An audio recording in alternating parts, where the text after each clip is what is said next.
À chaque instant de notre vie, nous sommes appelés à faire des choix. L'homme sur terre n'est que l'émanation des choix qu'il a faits dans le passé et ses incidences dans le présent.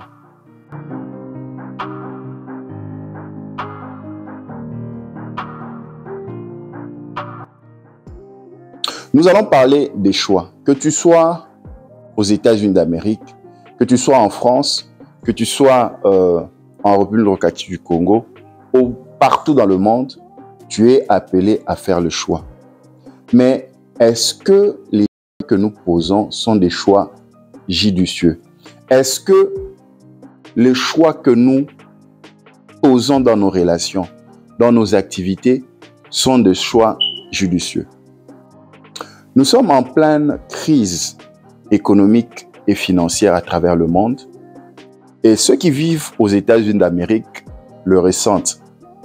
Par exemple, il y a une diminution des activités au sein des entreprises où vous constatez que les heures de service sont réduites.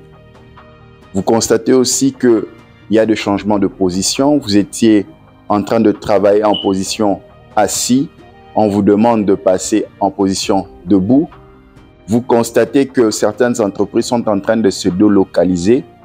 Et si vous remarquez en Europe, cette situation a commencé très bien avant, que ce soit en Angleterre, que ce soit en France. D'ailleurs, pour ceux qui sont en France, avec cette loi, si elle est adoptée, il aura des conséquences terribles sur le plan social pour lesquels certains de nos frères, par exemple en Europe, prisaient la prise en charge des enfants, des allocations familiales, ainsi de suite, parce que certains choix, que ce soit au niveau des dirigeants, que ce soit au niveau de ménages, que ce soit au niveau des entreprises, ces choix ont des conséquences sur le vécu de tout un chacun.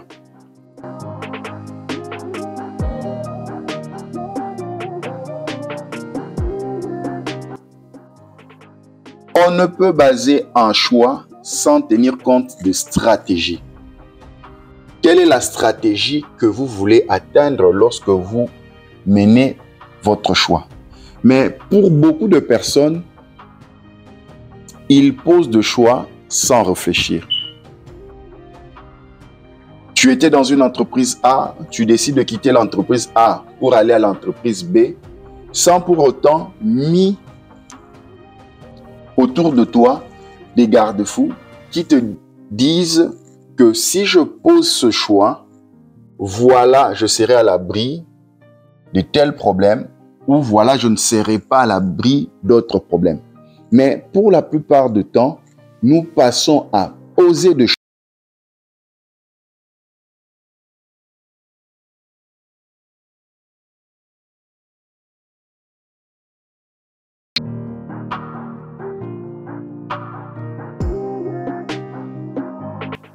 Nous allons aller maintenant sur Internet, le temps d'allumer ma machine pour pouvoir suivre ce que nous avons préparé aujourd'hui sur le choix.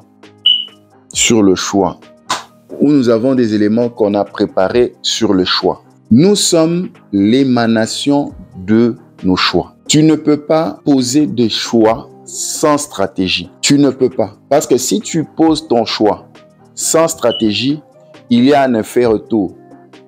Tu étais en bon terme avec un ami parce que peut-être toi, tu penses que tu as évolué par rapport à cet ami et que tu ne dois plus compter sur lui parce que vous n'avez plus le même niveau. C'est un choix que tu fais.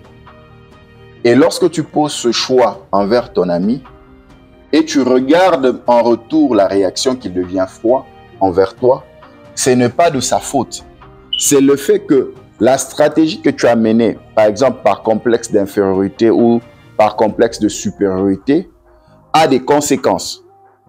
C'est la raison pour laquelle la stratégie que nous devons mener est très importante.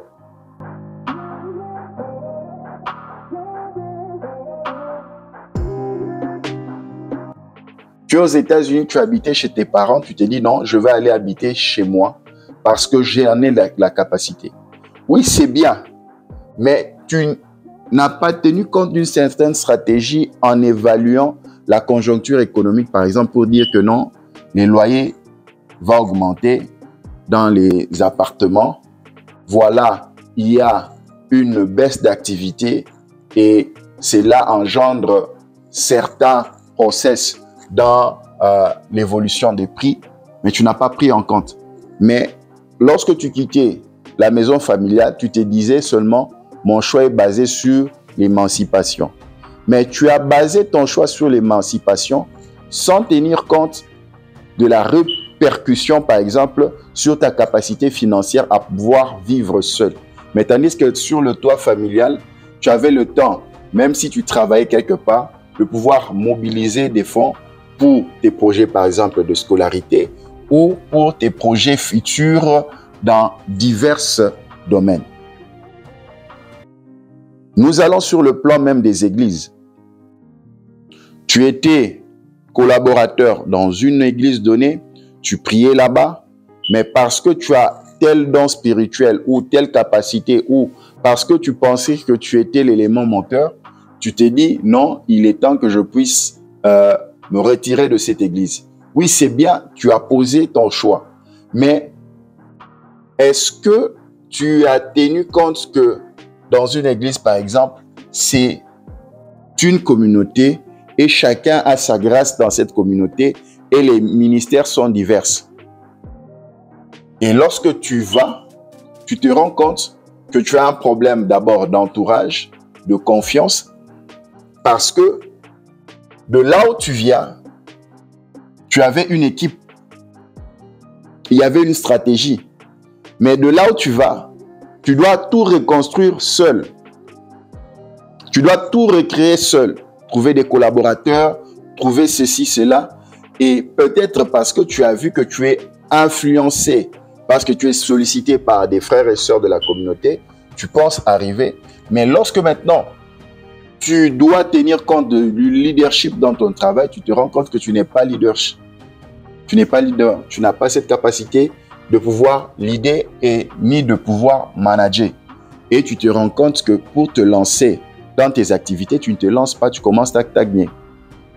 Et comme il n'y a pas d'organigramme, il n'y a pas de hiérarchisation dans cette équipe, vous êtes en train de faire du surplace, vous ne savez pas comment avancer et vous pensiez que c'était vous qui étiez l'épine dorsale de votre regroupement spirituel ou bien de votre église, tandis que c'était juste de l'orgueil.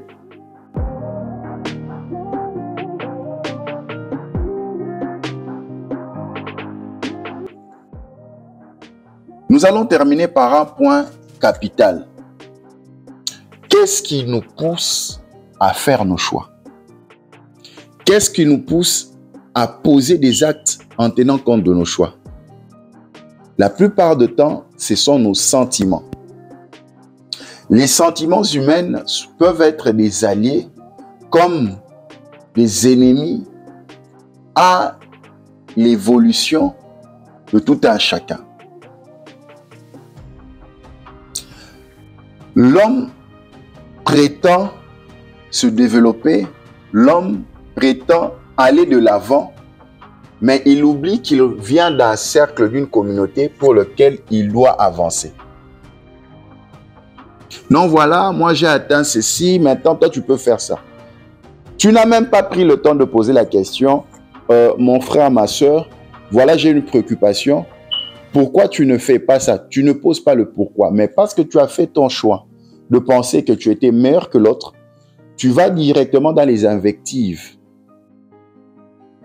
Et tu ne sais pas que l'autre à qui tu poses des problèmes ou tu poses ta préoccupation mal placée a cette sagesse par rapport à son travail, à son milieu, de pouvoir déceler que ce que tu es en train de dire n'est pas dans la ligne ou bien tu ne comprends pas suffisamment les éléments que tu es en train d'aborder.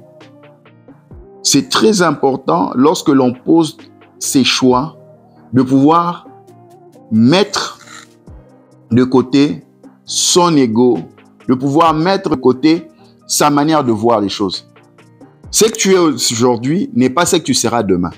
Mais sache-le que le choix que tu as posé aura des répercussions auprès des autres qui sont porteurs ou victimes des implications de ton choix. Rien ne se perd, mais tout se transforme. C'est une question d'énergie. L'énergie positive que tu as essayé de donner te sera retransmise par après. L'énergie négative que tu as essayé de donner te sera aussi retransmise par après. C'est la raison pour laquelle le choix que nous faisons est très important pour pouvoir savoir vivre ensemble. Un choix qui a pour but d'élever les uns ou de réduire les autres poseront des sérieux problèmes. Lorsque tu fais un choix, reste stratégique et reste focus par rapport à l'entente dans le milieu. Ne pose jamais ton choix parce que celui-ci est au bas de l'échelle ou élevé. Parce que demain nous dira plus.